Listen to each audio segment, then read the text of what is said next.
É chegada a hora do momento de encontrarmos com Deus.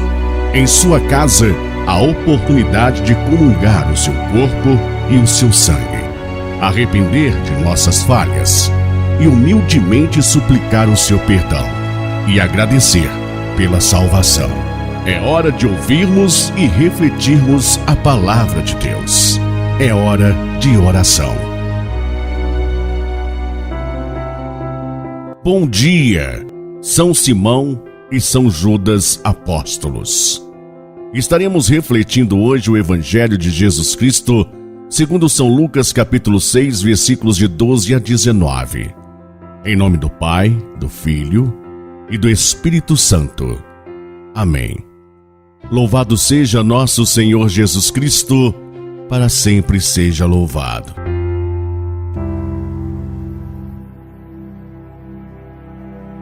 Naqueles dias, Jesus foi à montanha para rezar e passou a noite toda em oração a Deus.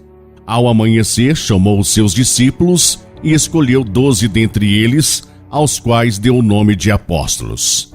Simão, a quem impôs o nome de Pedro, e seu irmão André, Tiago e João, Felipe e Bartolomeu, Mateus e Tomé, Tiago, filho de Alfeu, e Simão, chamado Zelota, Judas, filho de Tiago, e Judas Iscariotes, aquele que se tornou traidor.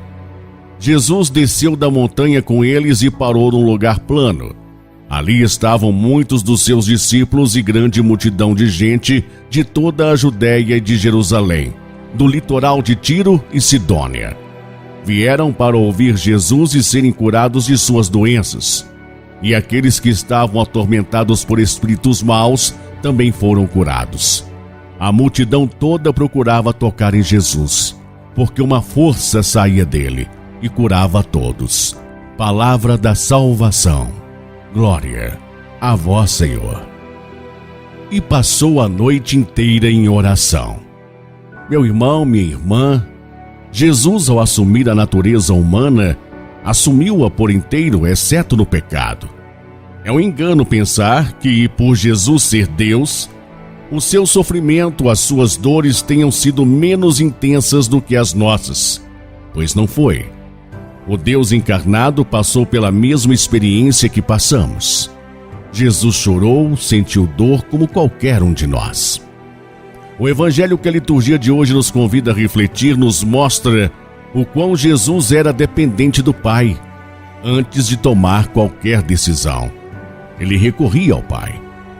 O texto que nos é apresentado é profundo, nos convida a meditar sobre um momento decisivo na vida de Jesus, o momento em que ele busca no Pai discernimento para a escolha daqueles que ficariam responsáveis em dar continuidade à sua missão aqui na terra.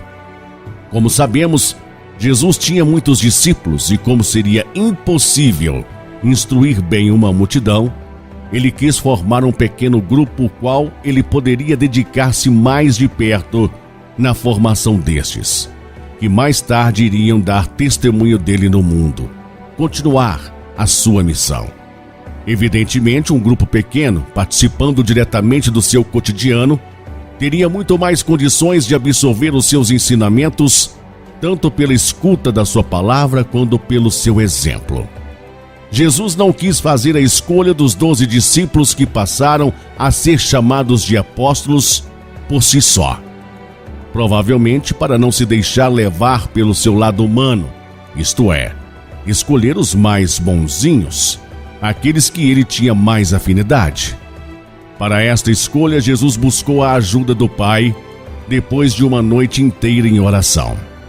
Ele já estava certo de quais seriam os que o Pai havia destinado para serem os seus primeiros colaboradores.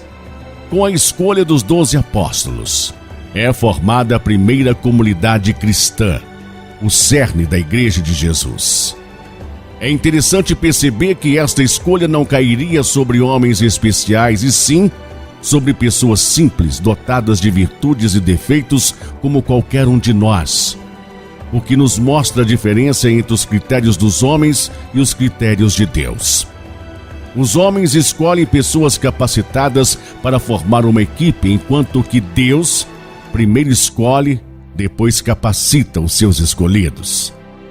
Como os primeiros apóstolos, nós também somos escolhidos por Deus para sermos continuadores da presença de Jesus no mundo, com o compromisso de difundir o Evangelho, de fazer com que o reino de Deus aconteça no meio de nós. Antes de tomarmos qualquer decisão, qualquer atitude, subamos à montanha e busquemos discernimento no Pai através da oração, como fazia Jesus.